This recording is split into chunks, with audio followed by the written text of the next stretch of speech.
நாளை ஒரு மண்டல கால மகா கந்தசஷ்டி விரதத்தின் 9வது நாள்.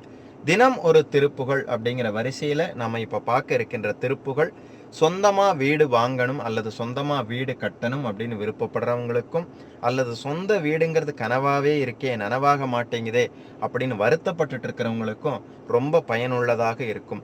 இந்த திருப்புகழை காலை மாலை என்று இருவேளையும் 6 முறை நீங்கள் பாராயணம் செய்து வந்தால் முருகப்பெருமானுடைய அனுகிரகத்தால் நிச்சயமாக உங்களுக்கு சொந்த வீடு அமையும். சொந்த வீடு வாங்கக்கூடிய அல்லது கட்டக்கூடிய யோகம் கிடைக்கும். அது என்ன திருப்புகழ் அப்படின்னா, அருணகிரிநாத சுவாமிகள் சிறுவாபுரியிலே விற்றிருக்கக்கூடிய முருகப்பெருமான் மீது பாடிய திருப்புகழ்.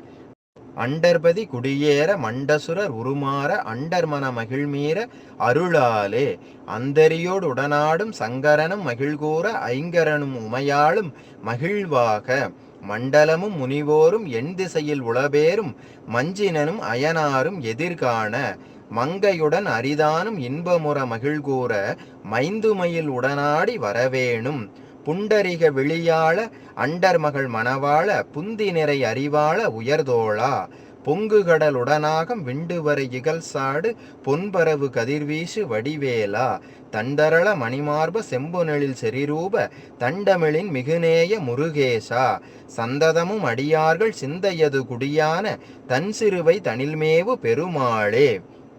இந்த ஒரு திருப்புகழ் உங்களுடைய சொந்த வீடு அப்படிங்கிற கனவை நிச்சயமாக நிறைவேற்றி வைக்கக்கூடியது. இது சத்தியமான உண்மை.